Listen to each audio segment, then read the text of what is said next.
사도행전 2장 37절부터 41절까지 우리가 같이 한 목소리로 합독하겠습니다. 시작. 그들이 이 말을 듣고 마음에 찔려 베드로와 다른 사도들에게 물어 이르되 형제들아 우리가 어찌할꼬 하거늘 베드로가 이르되 너희가 회개하여 각각 예수 그리스도 이름으로 세례를 받고 죄 사함을 받으라. 그리하면 성령의 선물을 받으리니 이 약속은 너희와 너희 자녀와 모든 먼데 사람 곧 주 우리 하나님이 얼마든지 부르시는 자들에게 하신 것이라 하고 또 여러 말로 확증하여 권하여 이르되 너희가 이 패역한 세대에서 구원을 받으라 하니 그 말을 받은 사람들은 세례를 받으매 이날에 신도의 수가 3,000이나 더하더라. 아멘. 오늘 웨스민스터 신앙고백 15장 생명 얻는 회개에 대해서 같이 말씀을 나누겠습니다. 일단 우리가 믿음을 통해서 구원을 받는다. 지난 시간에 같이 나눴습니다. 영생을 얻는 믿음이 뭐냐? 거기에 대해서 같이 나눴습니다. 이 믿음은 우리 안에서 나온 것이 아니라고 했죠. 하나님의 은혜로 말미암아 믿음으로 구원을 받았다. 우리가 선택을 하고 우리가 결정을 한 것 같지만 하나님이 은혜를 주셔서 그 믿음의 결정을 하고 하나님 앞에 무릎 꿇을 수 있도록 하나님이 성령으로 우리에게 도와주시고 우리에게 중생하는 그 성령의 역사가 있었기 때문에 우리가 믿게 된 것이지 우리가 스스로 믿은 게 아니라고 했습니다. 이 믿음과 그럼 회개는 뭐냐? 믿음과 회개는 동시다발적으로 사실은 일어나는 일입니다. 믿음 따로 회개 따로, 회개 따로 믿음 따로가 아니고 우리가 구원의 서정을 논리적인 순서라고 그랬지 실제로 일어나는 시간을 반영한 게 아니거든요. 사실은 중생하는 그 성령의 역사가 있을 때 우리에게 믿음, 회개 이것들이 동시에 일어나는 겁니다. 믿기만 하고 회개 안 할 수 있냐? 그럴 수가 없습니다. 믿음에는 반드시 회개가 수반되는 것이지 믿었는데 회개 안 한다? 그건 믿음이 아니란 말이에요. 그러니까 회개를 똑같이 하는 것 같아도 오늘 그 챕터의 제목이 뭐냐면 생명 얻는 회개에 대해서라고 되어 있습니다. 그럼 회개에 생명 얻는 회개가 있고 회개를 똑같이 하는 것 같은데 생명 얻지 못하는 회개가 있단 말이냐라고 물어볼 수 있겠죠? 있습니다. 모양은 똑같은데 생명 얻는 회개가 있고 생명 얻지 못하는 회개가 있어요. 15장 1절 보니까 생명에 이르는 회개는 복음의 은혜이니 이 교리는 그리스도를 믿는 신앙의 교리와 마찬가지로 모든 복음의 사역자에 의해 전파되어야 된다. 복음을 전파할 때 반드시 이 생명에 이르는 회개가 함께 전파되지 않으면 가짜 복음이라는 거죠. 그래서 우리가 생각해 볼 것들이 있어요. 죄라고 하는 것이 정확하게 이 사람에게 전달되지 않으면 예수를 믿는다? 예수 믿는 게 아닙니다, 사실은. 예수를 왜 믿을 수 있냐면 내가 원하는 것을 얻어내기 위해서 예수를 믿을 수도 있어요. 그럼 그 내가 원하는 걸 얻어낸다는 게 세상적인 거, 육신적인 거 하면 너무 수준 낮은 거지만 거기는 뭐까지 포함되냐? 나를 죄인인 거 분명한데 내 죄 용서를 해주시고 천국 간다라고 하니까 예수 믿을 수도 있단 말이에요. 천국 가기 위해서 예수를 믿는 거는 여전히 내가 원하는 천국, 죽지도 않고 고통당하지도 않고 눈물도 없고 내가 생각하는 낙원, 내가 생각하고 있는 이상한 곳, 하나님의 통치와 다스림 이런 것들이 전혀 없는 곳입니다. 그곳에 가기 위해서 마치 불신자들도 죽어서 좋은 곳 가고 나쁜 짓 하면 거기도 무간지옥에 떨어지고 이런 이야기 하는 것처럼 거기서 말하는 개념은 가가지고 고통당하지 않고 좋은 곳으로 가는 거. 신과 함께라고 하는 그 영화 보셨죠? 죽고 나서 사후의 세계도 기독교 세계가 아닙니다. 죄 지은 자들이 죄 지은 대로 형벌 받잖아요. 근데 그 7가지 지옥을 갖다 다 통과하고 나면 귀인이 돼가지고 엄청나게 행복하게 살잖아요. 그걸 천국이라고 착각을 한단 말이에요. 예수 믿으면 그런 천국 간다니까 믿는 사람들이 많은데 그거 아니란 말이죠. 예수를 믿는데 여전히 내가 원하는 것을 얻어내기 위해서 예수를 믿는다. 그리고 그 구원이라고 하는 것도 진짜 구원이 뭔지를 모르니까 내가 생각하는 죽으면 좋은 데 가기 위해서 예수를 믿는다. 그건 예수 믿는 게 아닙니다. 그런 식으로 예수 믿는 사람은 뭐가 없냐? 회개가 없는 거예요. 그래서 회개는 뭐냐? 내 뜻대로 내 육신과 나를 위해서 사는 것, 그게 죄인 사실을 알아야 되는 거예요. 하나님 필요 없이도 살 수 있다. 사실은 하나님이 왜 필요하죠? 내가 필요한 거를 얻기 위해서 하나님이 필요하다면 하나님이 필요한 겁니까? 내가 필요한 그게 필요한 겁니까? 우상 숭배들을 사람들이 하는데 우상이 너무 좋아서 섬기는 사람 하나도 없어요. 왜 우상 섬깁니까? 우상에게 절하면 내가 원하는 거 준다니까. 만약 절했는데도 안 주면 절대로 안 섬기겠죠. 내가 이 뭐 돌에다가 혹은 나무에다가 혹은 어떤 뭐 우상 뭐 부처상이라든지 여기다가 열심히 절을 하면 내가 원하는 걸 준다고 하니까 그 일을 했는데 이거 한 번, 두 번이지 10번, 100번을 해도 진짜 힘들게 했는데 그걸 한 번도 주지 않는다. 그러면 우상 숭배할 사람 하나도 없단 말이에요. 그러니까 세상 권세를 가지고 있는 사탄이 우상 숭배할 때 절하고 이렇게 하면 그 우상에 얽매게 하기 위해서 이 세상 것들을 주는 거죠. 사탄의 제일 큰 소망이 창세기 4장 보니까 이 세상의 모든 것을 다 줘서라도 하나님 섬기지 않고 나한테 절만 한다면 네가 원하는 거 다 주겠다라고 하는 게 사탄이란 말이에요. 그러니까 우상 숭배는 사실은 우상을 섬기는 게 아니고 나를 섬기는 게 우상 숭배입니다. 그렇죠? 그 천국에 가기 위해 예수 믿는다라고 하는 것도 예수를 믿고 하나님을 섬기는 게 아니고 뭘 얻어내기 위해서요? 내가 원하는 것을 얻어내기 위해서란 말이에요. 그러니까 거기엔 뭐가 없냐면 죄라는 게 뭔지도 전혀 모르고 죄라는 개념을 보통 일반적으로 사형리도 그렇고요. 보통 복음 전할 때 뭐를 죄라고 이야기하면 우리들이 일반적으로 일반 종교에서도 사회에서도 이야기하는 그 윤리 도덕적인 그 죄 수준에서 이야기를 한단 말이에요. 그 죄 용서받고 이제 죄 짓지 말고 하나님 백성으로 살아라. 이런 식으로 깨닫는단 말이죠. 죄가 뭔지도 모르고 예수를 믿는 거란 말이에요. 죄가 뭔지도 모르고 예수를 믿기 때문에 예수를 믿는 행위조차도 내가 원하는 것을 얻어내려고 하는, 쟁취하려고 하는 죄의 일환으로 예수를 믿을 수도 있다라는 거예요. 그거 어떻게 구분하냐?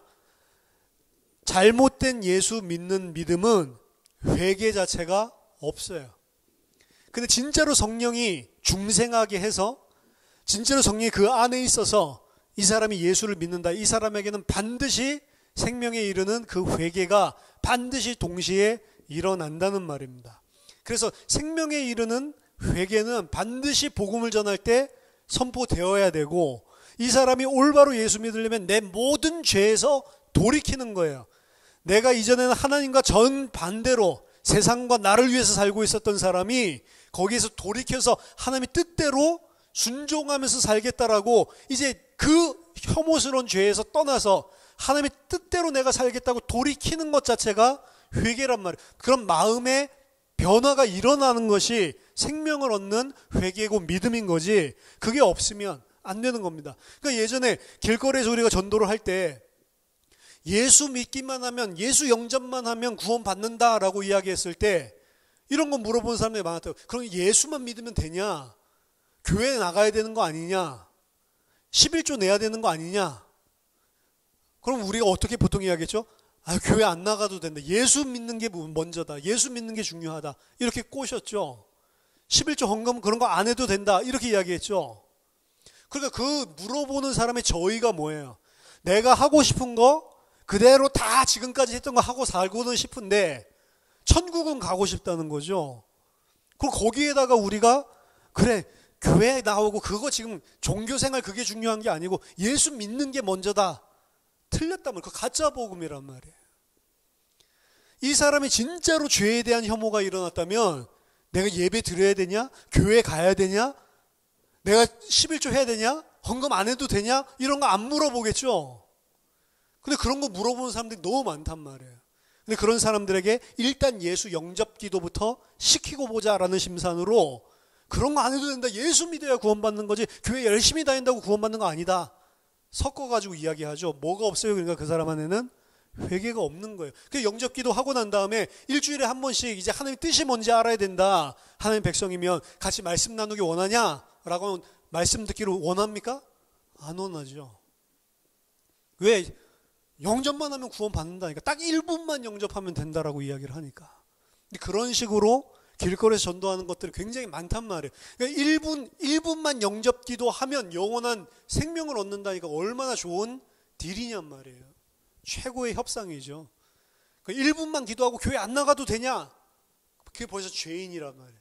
아직 죄에 대한 한탄과 혐오가 없는 거죠. 그 사람은 영접 기도를 백날 해도 구원이랑은 상관은 없는 것입니다. 반드시 그래서 생명에 이르는 회개는 반드시 복음 전파에 분명히 선포되어야 되는 메시지고, 그리고 그 일이 반드시 일어나는 자들만 하나님의 백성이 되는 거랍니다. 그럼 하나님의 백성이 되면 당연히 그 사람은 이제는 세상을 따라 살지 않고 하나님 섬기며 살기 때문에 당연히 당연히 하나님 말씀 알고 싶고 이제 하나님 뜻을 알고 싶고 그런 욕구가 생길 수밖에 없어요. 그렇게 산다는 게 아니고 그렇게 100% 살 수 없죠. 여전히 우리 죄인이니까. 근데 그러한 방향, 디스포지션, 내 삶의 방향 자체가 바꾸는 회개가 반드시 일어난다는 말입니다. 2절에 보니까 죄인이 그의 지은 죄가 하나님의 거룩한 성품과 공의로운 율법에 배치하는 것으로 위험하고 더럽고 추악하다는 사실을 보지도 깨닫지도 못하고 있다가 회개함으로 말미암아 통회하는 자들에게 향한 그리스도 안에 있는 하나님의 긍휼을 깨닫게 될 때, 이 죄인에게 하나님이 그리스도를 통해서 어떤 은혜를 줬는지 그 은혜와 긍휼을 깨닫게 될 때 어떻게 된다고요? 진짜 그걸 깨달으면 죄를 슬퍼하고 미워하고 죄를 다 버리고 하나님께 돌아와서 하나님의 계명을 따라 그와 동행할 것을 목적으로 노력하게 되는 걸로 완전히 사람이 바뀐단 말이죠.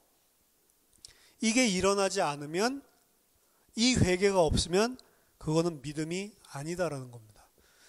그래서 동전의 양면이랑 똑같은 거예요. 그렇죠? 한쪽 면만 동전이 돼 있고 뒤쪽 면이 밋밋하던 그건 가짜 동전이죠. 동전이 되려면 앞 뒷면이 다 정확하게 주조돼야, 그래야 그게 동전인 것이지. 그래서 믿음과 회개는 같이 한 쌍입니다. 믿음과 행위라고도 이야기하는데 완전하다는 게 아니에요. 디스포지션, 내가 이렇게 뛰어가던 그 방향 자체가 돌이킴이 없으면, 죄에 대한 한탄과 혐오와 애통과 내가 정말로 그 가운데 살았는데도 이 은혜를 베풀어 주셨구나, 여기에 대한 감격이 없는 사람은 구원이랑은 상관이 없는 것이죠. 그 상태에서 열심히 교회 다닌들, 그 상태에서 열심히 헌금을 한들, 그 상태에서 열심히 성경을 본들, 그 사람 구원과는 상관이 없는 거죠. 그래서 생명 얻는 회개가 반드시 일어나야만 되는 겁니다.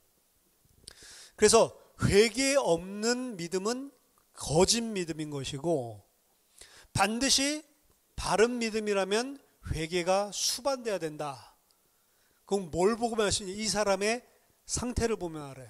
죄에 대한 한탄과 애통과 혐오가 있는지, 정말로 하나님의 뜻대로 이제 내가 살아야 되겠다라고 하는 이 새 마음이 있는지, 이런 부분들을 사실은 살펴봐야 되는 것입니다. 3절에 회개는 죄에 대한 어떤 대가 지불이나 사죄의 원인이 되는 것은 아니다. 사죄는 어디까지나 그리스도 안에 있는 하나님의 값없는 은혜의 역사이다. 그러나 회개는 모든 죄인들이 반드시 하여야 하며 아무도 회개 없이는 사죄를 기대할 수 없다.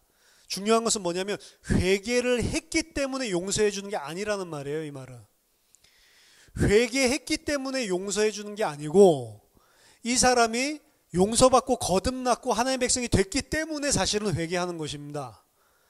성령이 우리를 중생시켰기 때문에 죄에 대한 혐오와 한탄이 일어나고 하나님 뜻대로 살려고 하는 것이지, 회개를 했기 때문에 구원받는 게 아니란 말이에요.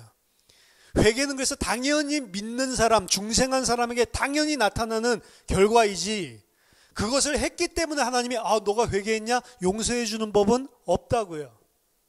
근데 천주교에서는 어떻게 하죠? 우리가 죄를 지으면 회개를 반드시 해야 된다라고 이야기하죠. 회개 안 하면 어떻게 하죠? 회개 안 한 죄?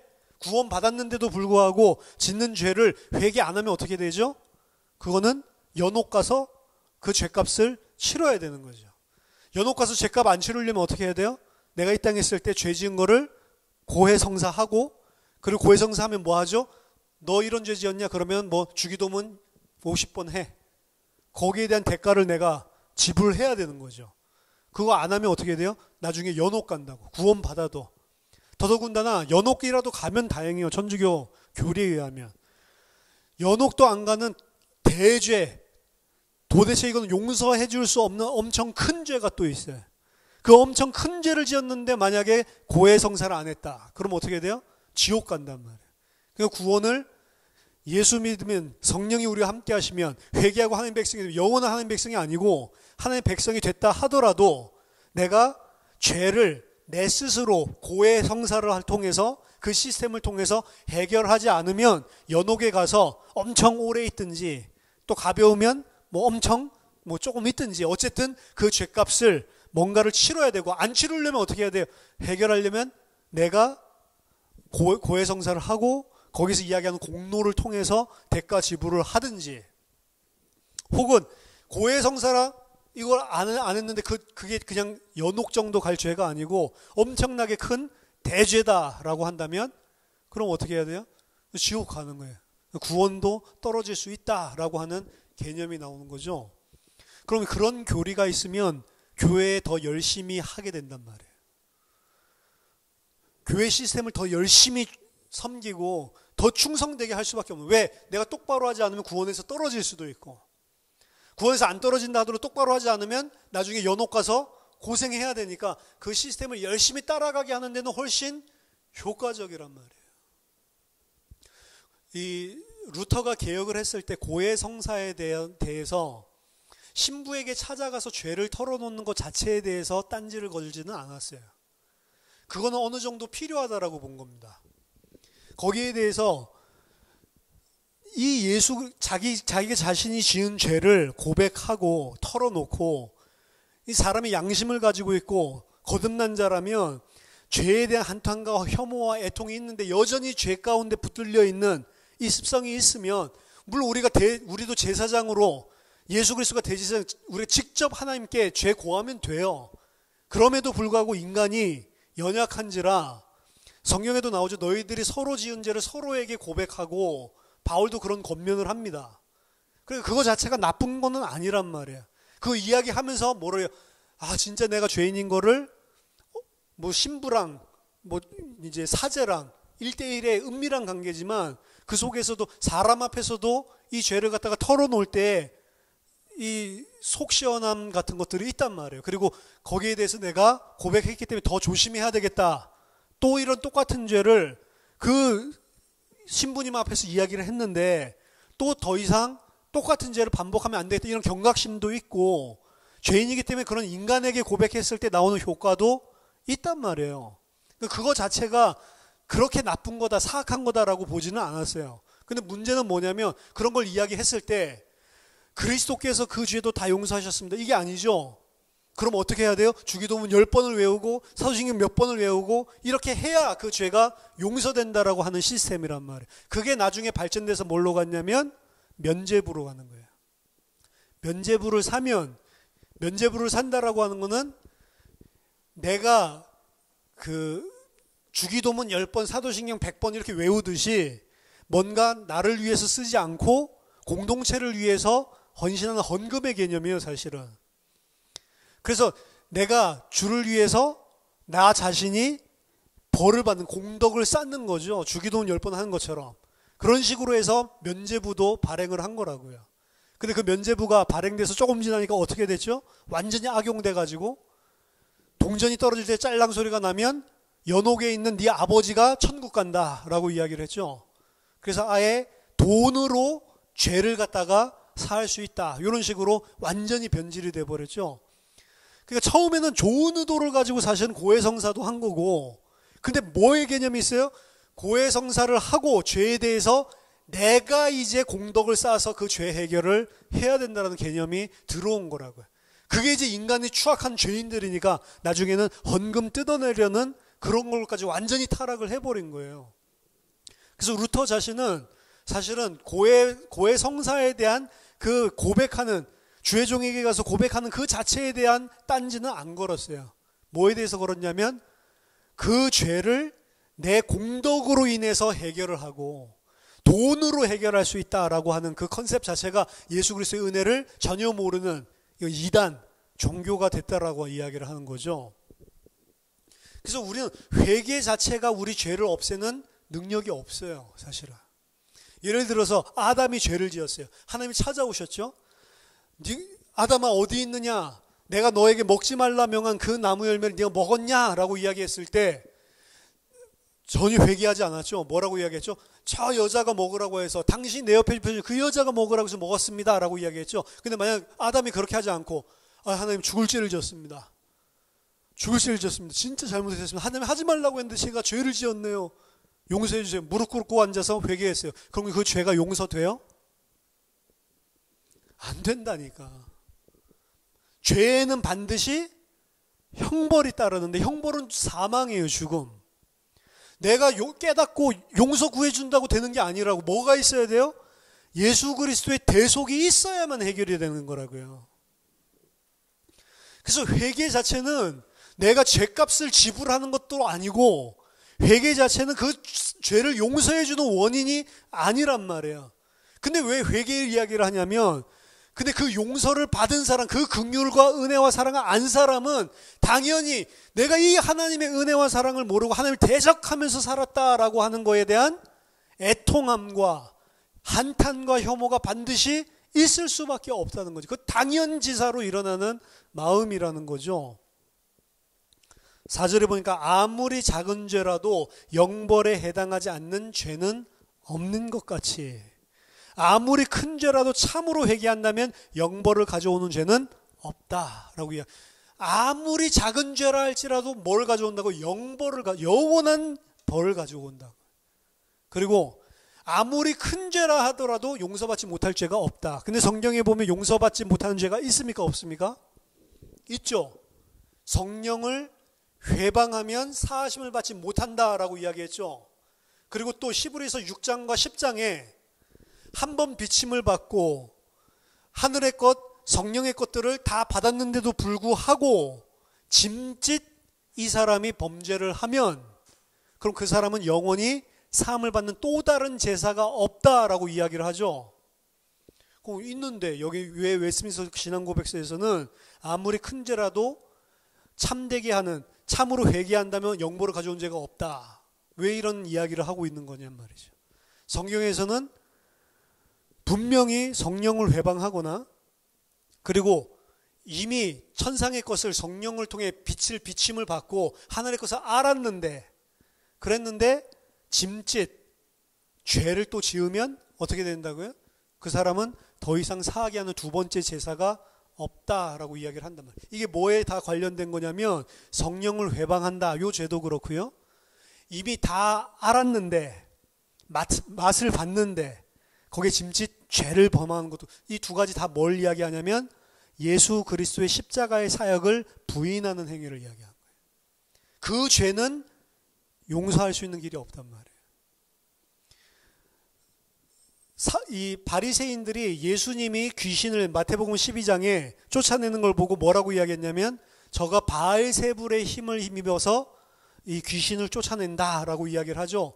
그때 예수님이 뭐라고 말하죠? 인자를 보고 그런 막말을 하는 거는 괜찮을 수 있는데 성령을 만약에 너희들이 회방하면 너희들 용서받을 수 없다라고 이야기를 하고 그리고 내가 만약에 성령을 힘입어 바알세불이 아니고 성령을 힘입어 쫓아내는 것이면 하나님의 나라가 이미 임했다라고 예수님이 이야기를 하시거든요.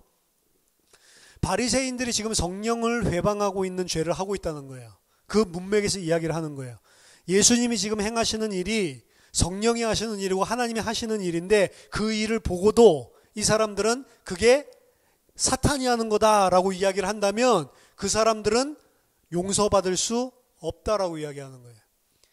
성령이 하는 것을 알았는데도 불구하고 성령이 하는 것을 인정하지 않고 그것을 사탄이 한다라고 계속해서 반대하는 사람들이 있단 말이죠.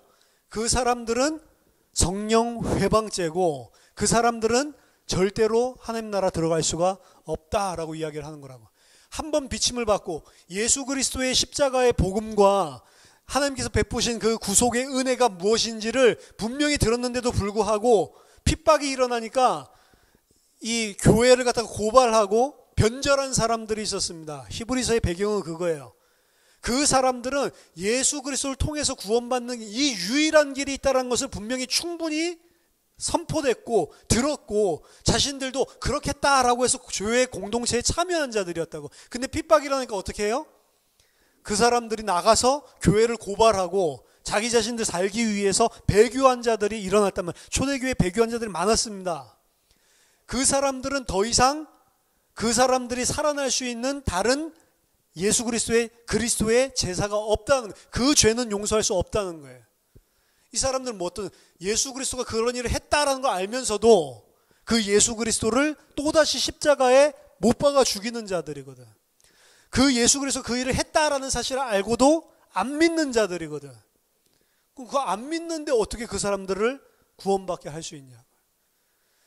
그 사람들 중에 뭐 있을 수도 있고 없을 수도 있겠지만, 우리 인간이니까 잘 모르겠지만, 내가 그 예수 그리스도의 복음을 알고서도 그 예수 그리스도를 배반하고 교회를 팔아넘긴 이런 완전 죄인이구나 라고 하는 사실을 진짜로 알고, 예수님 진짜로 난 예수를 핍박한, 교회를 핍박한 죄인이었는데 살려주세요. 나 진짜 죄인입니다. 하나님 뜻대로 살고 싶어요. 이런 회개를 했다. 그 구원 받습니까? 못 받습니까? 받을 수 있어요. 교회를 핍박하고 교회를 죽였는데도 할 수도 있어요. 사도 바울 똑같은 이야기입니다. 그 전에 몰랐었단 말이에요.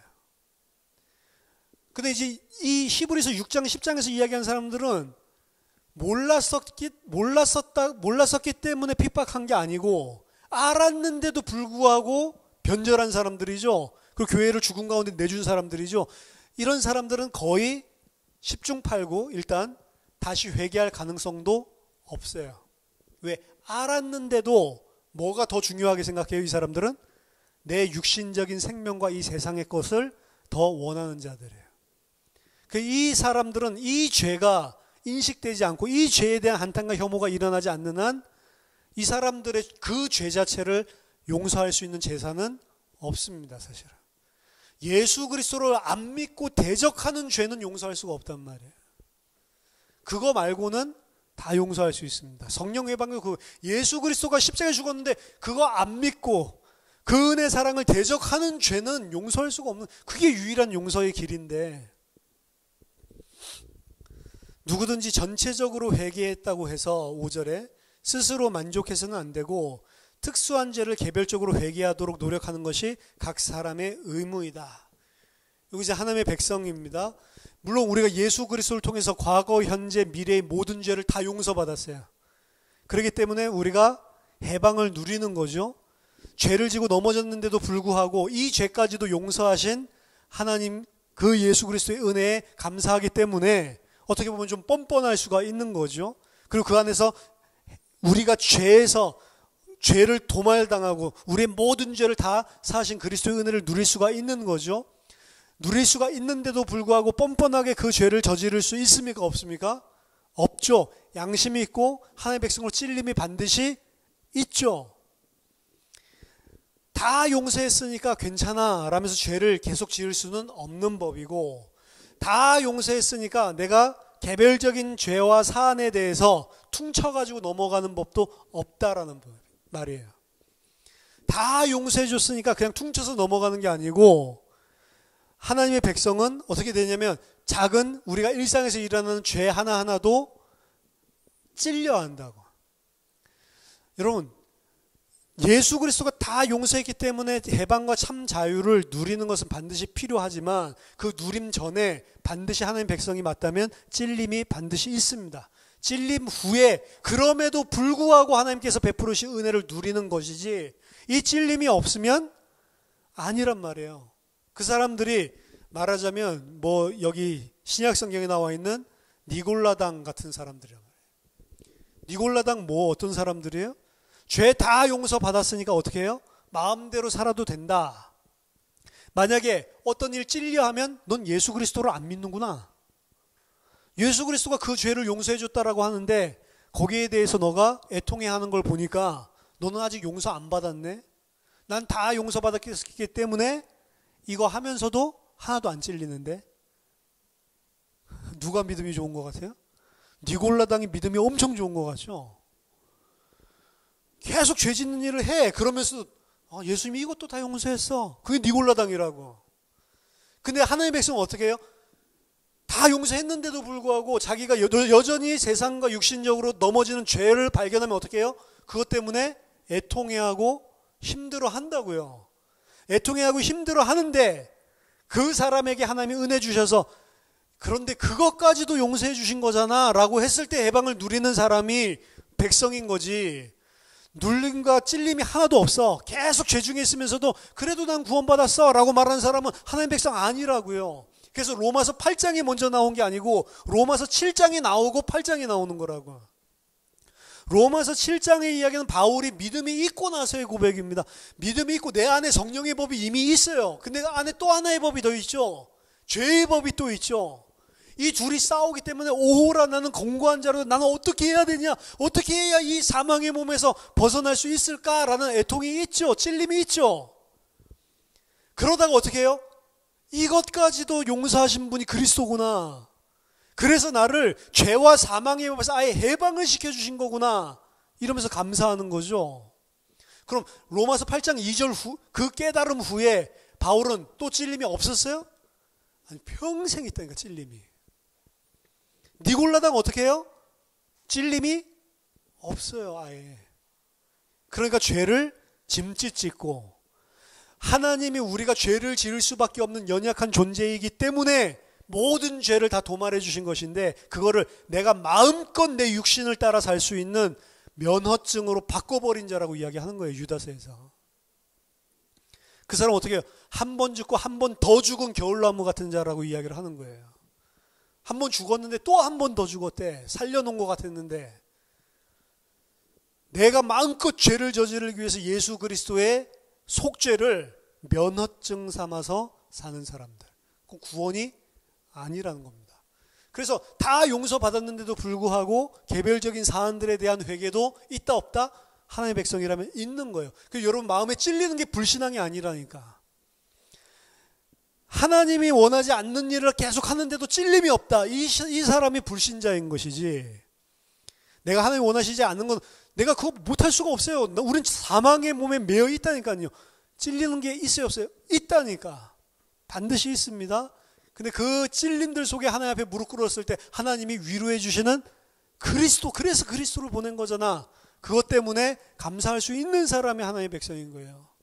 양심이 화인맞은 사람들, 그 사람들은 구원받지 않았다라고 분명히 성경에서 이야기한단 말이에요. 6절에 각 사람은 자기 죄의 용서를 위해 기도할 때 하나님께 그것을 사적으로 고백하여야 하며, 그렇게 기도하고 그 죄를 버림으로 해서 그는 자비함을 얻는 것이다.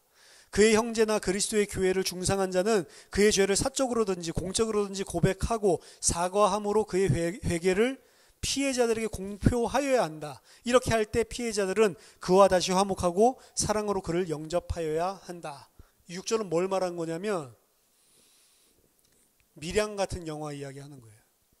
나 하나님께 다 용서받았어 이래가지고 자기가 죄를 범해서 그 극심한 피해를, 상처를 가지고 있는 자들 앞에서 난 다 용서받았는데 그래서 너무 평안해. 아니란 말이에요. 뭐라고 해야죠? 하나님께 그렇게 이야기할 뿐만 아니라 그 죄를 공동체나 사람에게도 고하고 잘못했다라고 하나님한테만 하는 게 아니고 자기가 그 죄를 끼친 사람에게도 해야 되는 거예요. 이건 너무 당연한 이야기잖아요. 근데 그렇지 않은 모습들이 복음 안다고 하는 사람들 속에 나타난단 말이에요. 저는 그런 사람들 많이 봤어요. 심지어는 뭐라고 이야기하냐면 그 사람이 계속 고통을 주고 있는데 그것 때문에 고통당하고 있는 사람한테 이것도 다 하나님이 너를 성장하기 위해서 나를 붙여주신 거야 이러면서 계속 고통스럽게 한다니까. 너 나를 못 넘어서면 너는 온전히 성장할 수가 없어. 사역자가 자기가 양육하는 사람한테 그런 식으로 한다. 난 죄인이라서 어쩔 수 없어. 이렇게 할 수밖에 없어. 너가 뛰어넘어야 돼. 그럼 뭐예요? 이게 7절, 6절에서 그 이야기 하는 거라고. 그런 사람들이 있었단 말이에요. 역사적으로. 그런 사람들이 지금도 있다는 말이에요. 그러니까 이 개혁주의에서 이야기하고 있는 이 복음과 진리와 자유라고 하는 거는 사실은 엄청난 것이고 종교로 얻어내는 것이 아니고 내 행위로 얻어내는 게 아니잖아요. 그러니까 그거를 악용하는 니골라 같은 그런 사람들이 초대교회에도 있었고 지금도 있단 말이에요. 이거를 못 깨달은 사람, 이 자유를 못 깨달은 사람은 어떻게 해요? 다 율법주의, 종교주의로 나가는 거고, 그런 사람들은 어떻게 해요? 차라리 사람에게 잘못하면 아유 내가 죄 지었구나, 미안하구나, 여기 막 죄책감에 눌려 살겠죠. 근데 죄에서 다 해방됐다고 하는, 죄책감에서 해방됐다라고 하는 사람들 중에는 니골라 같은 사람들이 일어날 확률이 더 높은 거예요. 그 진리가 선명할수록 니골라들이 나올 가능성이 더 높아지는 거예요. 거꾸로. 진리가 선명하지 않으면 율법 종교를 얽매기 때문에 니골라 같은 사람들은 안 나와요. 근데 진리가 선명하게 이야기를 한다고 하는데 그 진리가 성령에 의한 것이 아니고 사실은 나거든요. 내 육신으로 그 진리를 활용하기 시작할 때 뭐가 나오면 니골라 같은 일들이 일어난단 말이에요. 그런 일들이 오늘날에만 있는 게 아니고 초대교회부터 지금까지 계속해서 있는 거란 말이에요. 그러니까 우리가 죄를 짓고 우리가 실수한 것들 때문에 남들이 상처받으면 하나님한테만 죄 지은 게 아니고 누구한테도 죄 지은 거예요? 그 지체에게도 죄를 짓고 있는 거라고. 그럼 어떻게 해야 돼요? 거기에 대해서 나의 이 죄를 애통해하고 혐오하고 한탄하면서 하나님에게 그리고 그 사람에게 죄송하다고 용서를 구해야 되는 거예요. 그게 회개고 그게 양심 있는 하나님의 백성들이라고. 너무 당연하니 이건 뭐 가르쳐 줘야 되는 거예요? 굳이 이게 6절이 들어가야 되냐고. 근데 그게 들어가 있어야만 된다고. 왜? 가짜 거짓 교사들이 그런 식으로 사기치니까. 우리나라에서 이야기하는 구원파가 그런 식으로 그릇된 진리를 이야기했죠. 그래서 다 용서받았으니까 회개하면 어떻게 된다고요? 회개할 게 없다. 한 번 회개하면 끝난 거기 때문에 회개할 게 없다고. 물론 뭐 구원파 안에도 약간 스펙트럼이 있는 것 같지만 일반적으로 우리들이 구원파 2단이라고 이야기할 때 그런 구원파들을 다 2단이라고 이야기하는 거예요. 그래서 회개를 하고 있으면 내가 이렇게 하고 또 죄 지었다 이렇게 회개하고 있으면 뭐라고 그래요? 저거는 여태까지 회개를 안 했구만. 한 번 회개는 영원한 것인데. 회개가 두 가지로 쓰입니다. 한 번 회개, 영원한 하나님의 백성으로 되는 회개도 있고 하나님의 백성이 됐음에도 불구하고 여전히 죄성을 가지고 있는 부분들을 반복적으로 회개하는 것도 있단 말이에요. 그걸 구원파에서는 두 개로 나눠서 회개와 자백으로 나눠서 이야기하죠. 근데 단어만 다르지 똑같은 개념이에요, 사실은. 근데 그 회개라는 개념을 희미하게 하면서 우리가 이단이라 이야기하는 그 교리는 뭐냐면 회개고 자백이고 나눈 게 아니고 한 번 회개는 영원한 회개라고 이야기를 하면서 뭐를 해요? 죄를 마음껏 지을 수 있는 라이센스로, 면허증으로 사용하고 있을 때 그거 완전히 이단 사상이란 말이죠. 구원파 가운데 교리가 그렇게 되어 있기 때문에 그런 식으로 제가 말한 니골라당식으로 믿는 사람들이 많이 생길 수밖에 없단 말이에요. 구원파 다 구원 못 받았냐? 그건 모르겠어요. 하나님의 백성이 아니니까. 근데 구원파 가서 종교생활, 율법생활 치달리다가 그리스도가 이런 걸 주셨는데 이거 모르고 내가 종교로 내 힘으로 내 공덕으로 죄사함 받으려고 했구나 깨닫고 구원받은 사람도 있어요. 그러다가 그 구원파가 이건 뭐야 계속 구원받았다라고만 하고 하나님의 백성으로 성장하고 이런 것들은 전혀 터치 안 하니까 이건 또 아닌 것 같다 해서 거기에서 그 자유를 알고 나온 사람도 있다고. 그러니까 구원파 전부 다 이단이다. 저는 공부를 해서 그런지 몰라도 그냥 함부로 이단이다 이런 말들을 잘 못하겠더라고요. 그리고 다 구원받았다 안 받았다 이 말은 못하겠어요. 천주교 안에도 구원받은 사람이 있을 수가 있다니까요. 우리가 알 수 있는 게 아니죠. 안식교도 다 구원받았다고. 안식교 중에 안식교도 스펙트럼이 있다고요. 안식일날 예배드리지 않으면 구원 못 받았다라고 하는 사람이 있어요. 저 그 안식교 선교사 미국에서 만났어요. 만나서 이야기하다 보니까 자기가 선교사래. 그래서 이야기하다 보니까 안식교라. 그래서 복음을 이야기를 하는데 안식일을 지키고 주일을 지킨 거에 대해서 어떻게 생각하냐 이거 가지고 이제 대화가 시작됐거든요. 이 사람은 분명하게 이야기하더라고요. 안식일에 반드시 예배를 드려야지 구원받지 안식일에 못 드리면 구원 못 받는다.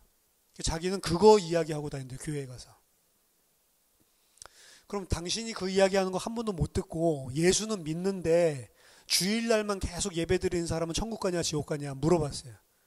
천국 간대요. 주일날 예배 드려도. 왜요? 그 사람은 안식일날 드려야 된다는 걸 몰랐기 때문에, 모르는 상태에서 아는 사람은 더 많은 걸 요구하고, 예수님도 그 말씀 하시잖아요.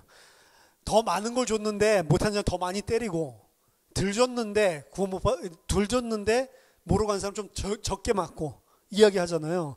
그러니까 그 사람은 예수 믿어야지 구원받는다는 사실을 알고 주일날 열심히 교회 다니고 그러다가 죽어서 안식일날 들어야 된다 이런 사람 만나서 들어본 적이 없으니까 그걸 죽으면 천국 간대요. 근데 당신이 이야기를 만약 해가지고 안식일 안 들리고 주일날 계속 드리면 그 사람은 천국 가냐 지옥 간대요. 그래서 제가 너 돌아다니면서 전도하지 마. 그랬어요. 몰랐으면 천국 갈 사람을 지가 가가지고 이야기해줘가지고 지옥 가게 만드는 꼴밖에 더 돼요? 무슨 복음이 그런 복음인지 모르겠는데, 아니 평생 몰라가지고 그냥 장로교 다니면서 주일날 다니면서 예수 믿다가 죽으면 천국 갈 사람을 굳이 지를 만나가지고 안식일날 못 때리면 지옥 간다 이 말 들어가지고 그래도 난 장로교가 맞는 것 같은데 이래서 지옥 가게 만든다고요? 당신은 돌아다니면서 천국 갈 수 있는 가능성이 있는 사람들을 지옥 가게 만들고 다니는 거네. 그거 이 사람이 약간 말문이 막히더라고. 괜히 가만히 두면 천국 갈 사람 지옥 가게 만들지 말고 입 다물고 다니라. 말도 안 되는 이야기죠. 근데 안식교 가운데서도 우리는 성경적으로 봤을 때 안식일에 대한 언급이 신약 성경에는 극명하게 나오지 않기 때문에 영원한 언약이라고 구약에서 이야기를 했으니까 그냥 그날에 드리는 게 맞지 않나. 근데 주일날 드리는 것도 뭐 안식 후 첫날에 예배 드리는 장면이 있으니까 그것도 뭐 큰 문제는 없고 그냥 성경 해석의 차이인 것 같다라고 정도에서만 이야기하는 사람도 있어요. 뭐 다른 교리들은 이야기를 안 해서 모르겠지만 안식일에 대해서 이야기를 할 때 저는 그건 오케이입니다. 오케이. 그 사람이 생각할 때 성경을 갖다가 해석할 때 안식일날 드리는 게 더 성경적인 것 같다. 이래서 안식일날 드리는 거랑 주일날 드리는 사람한테 그것 때문에 천국 간다 지옥 간다 이거 아니고 주일날에 그렇게 맞는 사람들은 어쩔 수 없지만 내가 생각할 때 이게 더 성경적인 것 같다. 그건 뭐라고 할 거예요. 그렇죠? 그 정도로 이야기하는 거는 아무 상관이 없는 거죠. 저도 그래요. 주일날만 꼭 예배 드려야 됩니까? 목요일날 예배 드리면 예배 드릴 수 있는 거예요. 그렇죠? 이날에 그냥 예수님이 부활하신 걸 기념해서 초대교회부터 계속 전통적으로 드렸으니까 우리가 이 안식 후 첫날에 예배를 드리는 것이지 뭐 다른 날 예배 드리면 안 됩니까? 그러니까 주일날 일을 해서 주일 예배 못 드리는 사람 위해서 토요일날 똑같은 예배를 드리는 교회도 있어요. 미국에. 토요일에만 할 뿐만 아니라 그 사람들을 위해서 토요일도 못하는 사람이 있으니까 월요일도 하고 그러니까 토, 일, 월 3번, 3일을 똑같은 공예배를 드린다니까. 그 세들백 교회가 그렇게 해요. 그러니까 사람이 주일날 내가 이번 주는 진짜 뭐 해외 출장 때문에 못 가는데 그거 어떻게 할 거예요? 토요일날 돌아와야 주일날 예배 드리는데 주일까지 해외 출장인데 그럼 월요일날 예배 했으니까 얼마나 잘 됐어요. 가서 드리면 되지. 그럼 지옥 갑니까? 그게 죄예요? 아니잖아요. 그런 것들이 문제가 아니라는 거죠. 그래서 15장 6절에서 이야기하고 있는 거는 사실은 구원받은 사람이고 하나님의 성령이 그 안에 거한 사람이 너무나 당연한 겁니다. 하나님께 죄를 지은 것, 죄송하지만 왜냐 궁극적으로 하나님께 다 죄를 지은 거예요. 형제들에게 그 어떤 사람에게 이 땅에서 죄를 짓는 것도 궁극적으로 근본적으로 들어가면 하나님께 죄를 짓고 있는 게 근본이에요. 그래서 다윗이 시편 51편에 내가 주께만 하나님께만 내가 죄를 지었다라고 이야기하는 거는 그럼 하나님께만 죄 지었어요? 우리아한테도 죄 짓고 바세바한테도 죄 짓고 쥐가 다 죄 지은 거지. 그렇죠? 하나님께만 죄 지었으니까 나는 우리아한테 아무 미안한 감정이 없어. 아니라니까. 그렇죠? 우리아한테도 엄청나게 미안해 해야 되는 거예요. 그렇죠? 바세바도 나중에 뭐 동참했는지 모르겠지만 바세바를 그 왕권을 가지고 그렇게 한 것도 그것도 죄이기 때문에 당연히 찔려야 되는 거고. 그렇죠? 자기의 용서를 하나님께 사적으로 고백하지만 사람에게도 당연히 미안해하고 당연히 사죄를 해야 되는 게 정상이란 말이에요. 이건 뭐 가르칠 필요가 없이 교리가 아니고 사실은 불신자도 그렇게 하는 거 아닙니까? 그렇죠? 근데 밀양을 보니까 이게 불신자의 관점에서 봤을 때 말도 안 되는 짓을 하고 있으니까 기독교는 도대체 뭐야? 이렇게 해서 사회 고발적인 영화를 기독교 고발하는 그런 영화를 만든 거 아니에요?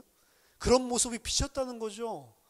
내가 보니까 생판 죄짓고 돌아다니는 놈인데 지는 하나님한테 용서받았다고 해가지고 아무 양심의 가책도 없는 기독교인들 보면서 저런 뻔뻔한 것들, 내가 널 보니까 교회 안 다니겠다 이런 이야기를 하잖아요.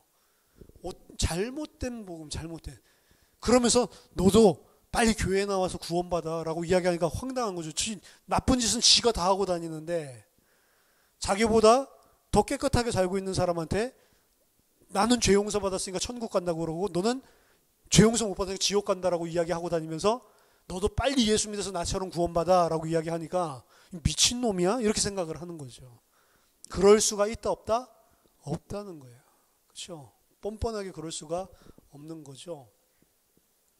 그래서 사실은 제대로 성경에 있는 믿음과 회개를 통해 구원받은 사람들만 교회에 다닌다라고 한다면, 그리고 바른 진리만 계속해서 가르쳤다라고 한다면 그런 일들은 안 일어났어야 정상인데, 이 회개에 대한 부분이 언제 없어졌냐면 부흥운동 미국에서 일어나고 수많은 불신자들이 교회 안으로 유입됐단 말이에요. 이 사람들을 킵하기 위해서 회개에 대한 부분이 사라지는 거예요. 하나님은 죄에 대해서 징벌하시는 하나님이다라는 부분이 사라지는 거예요. 뭐만 계속 이야기해요? 하나님은 사랑이시다. 사랑이시다. 이러면서 그 사람들을 붙들어 놓는 시스템으로 타락을 한 거란 말이에요. 한국교회도 처음에 들어왔을 때 그런 모습이 없었어요. 한국교회는 예수 믿는 게 지탄을 당하고, 사실은 예수를 믿는다고 하면 다 불신자였는데 다 제사 지내고 다 이런 우상숭배하는 집안, 어느 날부터 그런 거 안 한다고 하는 게 기독교인이었기 때문에 가족들에게도 손가락질 당하고 사회적으로 지탄을 당했다고요. 근데 그 사람들은 그럼에도 불구하고 내가 하나님의 뜻대로 살겠습니다 라고 자기 죄를 고백하고 돌아온 사람들이었기 때문에 비교적 기독교인들이 사회에서도 깨끗하게 살았어요. 사실은 술 먹던 사람은 술도 안 먹고, 그래서 그런 이야기가 나오고, 기독교 믿으면 술 끊더라 이런 이야기도 나오고, 그래서 거린들이 거의 다 뭘 해요? 찬송가 한다고. 찬송가. 거린들이 지하철이나 버스에서 불경에 오는 사람 봤어요? 찬송가 한다고. 왜? 60년대 70년대 무슨 인식이 들어갔냐면 기독교인들은 그나마 사회적인 약자들을 도와주고 친절을 베풀더라. 그러니까 돈 많이 받으려면 기독교인들에게 잘 보이고 기독교인들을 잘 건드려 뜯어낼 수 있다, 이런 생각이 든 거예요. 요새는 그거 안 하죠. 요새는 찬송가 안 합니다. 거의 바뀌는 거예요. 그게 언제부터 그랬냐? 대한민국 교회도 크기 시작하면서부터. 누구를 붙잡아내요? 불신자들을 붙잡아요. 회개하지 않고 예수 믿는다는 사람들, 회개 없이 그냥 예수 믿어서 천국 간다는 사람, 회개도 윤리, 도덕, 종교적인, 율법적인 수준에서 그 죄 안 짓는 거 회개라는 걸로 알고 있는 그 수준의 사람들, 그런 종교인들. 그래서 생명 얻는 회개에 대해서 분명하게 이야기를 하고 있는 겁니다. 저희들이 생명 얻는 회개를 가진 자로 하나님 앞에, 그리고 사람들 앞에서 온전히 하나님의 백성을 살게 되기를 예수 이름으로 축원합니다. 기도하겠습니다. 하나님 아버지, 은혜를 감사드립니다. 영만 죄인 저희들을 구속하시고 그 은혜 사랑 베푸셨는데, 정말 그 은혜와 사랑을 아는 자로, 감격해서 감사해서 일평생 빚진 자로, 하나님 이 땅에 잠시 사는 동안에도 그 은혜를 받은, 하나님의 사랑을 받은 자로 하나님 살 수 있도록 우리에게 참된 믿음과 회개를 날마다 우리 영 가운데 허락해 주시옵소서. 우리 안에 날마다 정직하고 우리 영을 새롭게 하시고, 하나님 우리가 죄가 발견됐을 때 하나님 앞에, 사람 앞에 다윗처럼 식음을 전폐하고 회개하고 하나님 앞에 겸비하는 그런 하나님의 백성들 다 될 수 있도록 도와주시옵소서. 예수 그리스도 이름으로 기도하옵나이다. 아멘.